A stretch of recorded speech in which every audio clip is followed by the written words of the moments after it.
अनेक सिनेमे, मालिका आणि नाटकांमध्ये उत्तम अभिनय साकारत अभिनेते शरद पोंक्षे यांनी प्रेक्षकांचं मन जिंकलंय।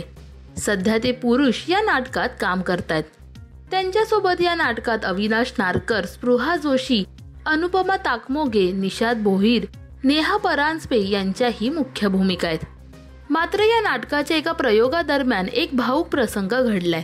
लेखिका व व्हॉइस ओव्हर आर्टिस्ट श्रुती आगाशेने सोशल मीडियावर एक व्हिडिओ शेअर करत पुरुष नाटकादरम्यान घडलेला एक भावनिक प्रसंग सांगितलाय। शरद पोंक्षे हे नाटकाच्या प्रयोगादरम्यान अचानक ब्लँक झाले, यामुळे हा प्रयोग रद्द करावा लागला।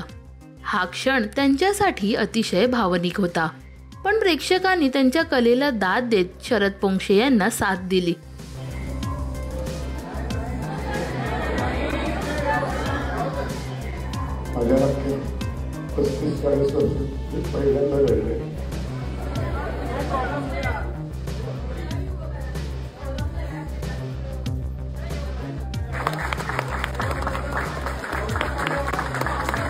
नेमकं काय घडलं जाणून घेऊ।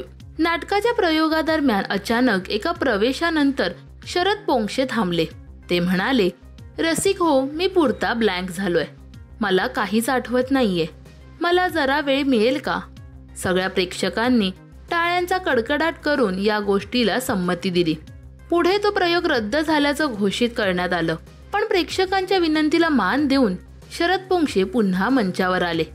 40 वर्षांच्या कारकिर्दीत पहिल्यांदाच असं झाल्याने त्यांना गहिवरून आलं होतं, पण प्रेक्षकांनी त्यांना मनापासून दाद देत आतापर्यंत प्रयोग उत्तम झाला आणि यापुढचे प्रयोगही यशस्वी होतील अशा सदिच्छा सुद्धा दिल्या।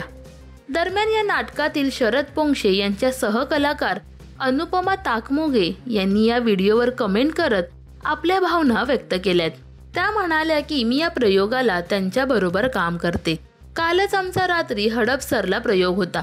शरदला आम्ही सगळे तोही रद्द करूया असं म्हणत होतो, पण शरद पोंक्षे म्हणाले मी विश्रांती घेतो, मग ठरवू। आणि मला सांगायला आनंद आणि अभिमान वाटतो की शरदने हडपसरचा प्रयोग एकही वाक्य विसरणं तर सोडा, एक शब्दही इकडचा तिकडे न करता पुन्हा त्याच जोमाने आणि आत्मविश्वासाने केला। आपल्याकडचे रसिक प्रेक्षक खूप समजूतदार आहेत। त्यांनी ज्या पद्धतीने शरदला समजून घेतलं आणि पाठिंबा दिला तो अवर्णनीय होता। शरदचं काय, आम्ही सगळेच रसिक प्रेक्षकांच्या प्रेमाने आणि आदराने भारावून गेलो। शरद पोंक्षे यांचं पुरुष हे नाटक तुम्ही पाहिलेत का, हे आम्हाला कमेंट्समध्ये नक्की सांगा। मराठी सिनेविश्वातील बातम्या, अपडेट्स आणि गॉसिपसाठी सबस्क्राईब करा राजश्री मराठी।